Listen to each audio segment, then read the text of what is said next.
Walk. Walk. Walk. Walk. Walk.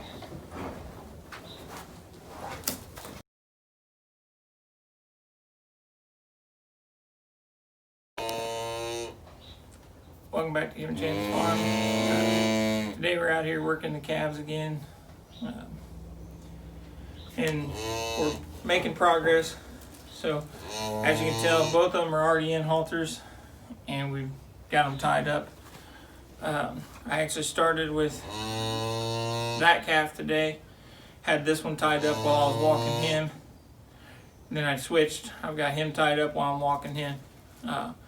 Both of them done real well today, and that's the first time they've been tied to the wall. So there was just a little bit of pulling against the wall, and that one there tried to kind of take his head and scratch the halter off just a little bit, but he's starting to calm down now. Like I said, they're walking. This one that I'm working here, I'm attempting to walk him a little bit and then stop and turn around and face him the same way that we would do when we stop him to start to set him up. And I was actually able to use my boot to tap the front of his front left hoof, and he did actually move it. So definitely making strides in the right direction. So we're just gonna keep at it. I'll work him today and tomorrow, then we'll give him the next day off, and that'll kind of imitate what my work schedule will be. So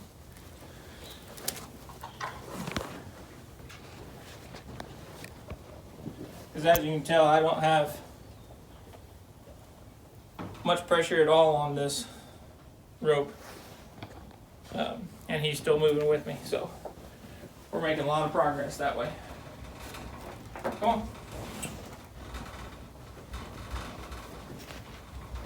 So basically I'm doing it more to guide him now instead of actually telling him to move. So walk.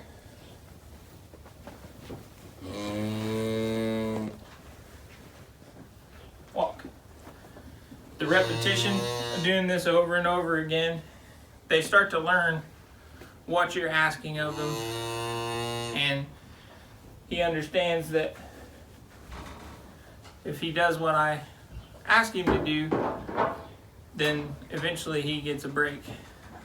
So he becomes a little bit more willing to do it. Come on. And then he'll trust me that I'm not going to hurt him. So, because eventually once we start working towards the back, I'll actually use that hay feeder that's back there to my advantage. We'll start walking them around a few times back there in the back. That way they get used to that area.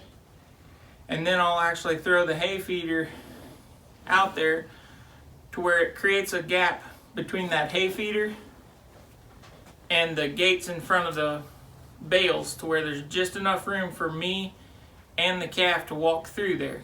That way, if we're at a show and the aisleway gets kind of tight with people having their fans or blowers or something like that out in the aisleway, and I got to kind of squeeze between somebody standing there watching another calf, he knows that as long as I'm ready to walk through there, he should be able to go too. So, all right, come on.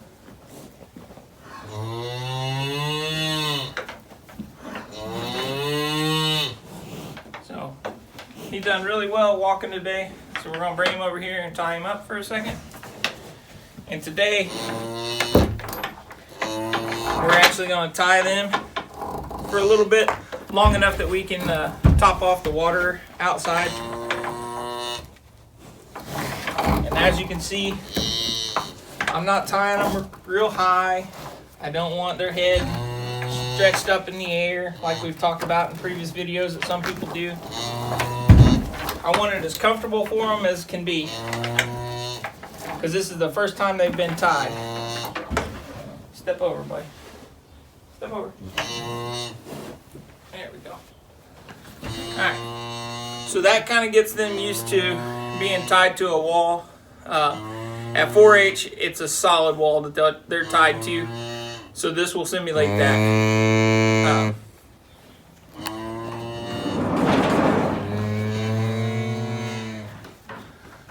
So we'll start today, like I said, just basically long enough to top off a 110-gallon water tank. So, and then each day we'll kind of increase how long they're tied up until we get to the point where we bring them in the morning. We'll feed them, and then we'll tie them up. And we'll check on them periodically through the day, offering them a little bit of water, just the same as what our routine at the show would be. So they'll learn to drink out of a bucket. So we'll take a 5-gallon flat-back bucket and we'll bring it in there with us, give them water multiple times through the day, just the same as what we would do at the show. Try to make their feedings at times that would be outside of the barn area at show if we can.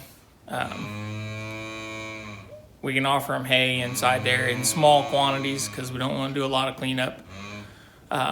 So once we get to the point of leaving them in here tied up more than 15-20 minutes, we'll actually put a rubber mat across the wall up here to simulate the same as what we would do at the in the show pen. In the show pen, we always have our rubber mat up across the front, and then that's what we throw our hay on top of for them to eat. Makes cleanup a lot easier, makes the show pen look a lot nicer. So we're gonna get set up to get this water going, and we'll come back to you. All right. So we ended up leaving them in here long enough. We've got the tank filled up, and while we were at it, I went ahead and took another round bell out for them. So that way, they were almost done with the last round bell, but we have higher temperatures coming today. It's supposed to be a high of 48, so the ground's gonna soften up, and then overnight tonight we have rain coming in that's going to eventually transition supposedly into a frozen mix. So up until the time I walked back in here with them, they were actually standing still other than just bawling a little bit. So they've done really good. I'm happy with their progress. We'll keep working on them and judge off of how they're doing as to when I progress into taking them out into the aisleway and walking them.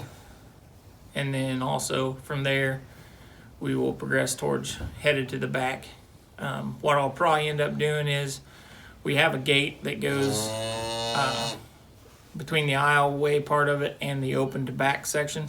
I might put that in there. That way I have a stopping point if they try to pull away from me when we come out of the stall. But I'll judge it off of how they're doing before I ever open this door with the halter on them. So, but like I said, so far I'm real happy with their progress. I've been taking it slow with them, making sure that I'm not trying to stress them too much.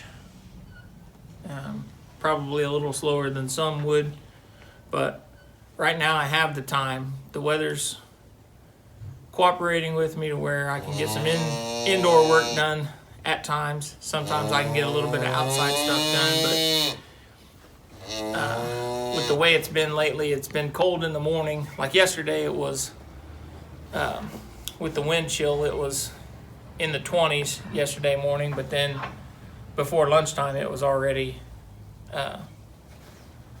almost 40 when the sun come up. So the ground started getting sticky real quick. So, but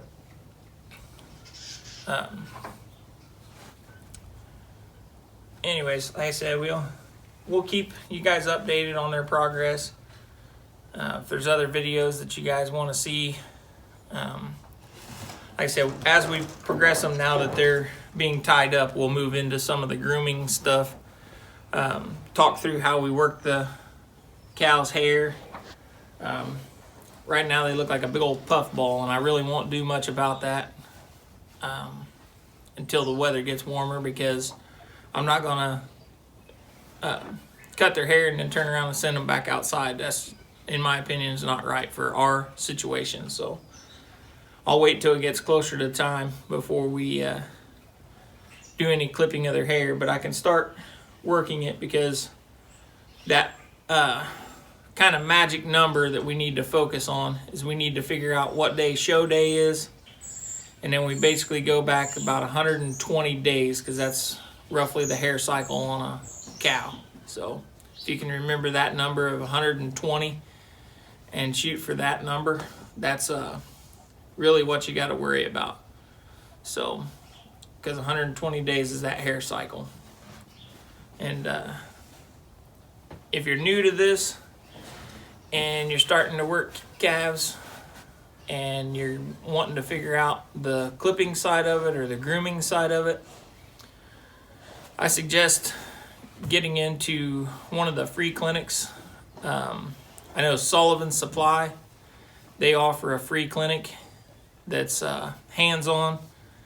A lot of times they'll have like a little, half hour or hour deal going on at most bigger shows that you can go and watch, Wes or one of the other guys teach you about a couple of the products and how to do a certain thing. But if you can get into a 1-day or a 2-day clinic, definitely a game changer. It'll take the nerves out of it. Now don't get me wrong, you won't come home from the clinic and be professional at it, but you will at least have a ballpark of what general direction to go in, because the way the clinic work that we went to, they bring you all together, they do like one step, like say maybe the tail head. They'll show you how to trim the tail head, they'll talk through it, and then everybody splits back up, goes back to your own cow that you brought, and they'll have, like the day that we went, there was one instructor for every, I think it was 4 to 5 kids. So you get some real one-on-one time with an instructor. It was a free clinic other than driving there. They feed you lunch that day. I mean, the knowledge is there and they're willing to share it. It's pretty, it's kind of silly not to try and take them up on it. So, but hope you enjoy the videos. Don't forget to like, subscribe, share on social media with all your family and friends. And we're going to get these guys untied and back out with the rest of them so they can start working on that round bill. So we'll see you on the next one.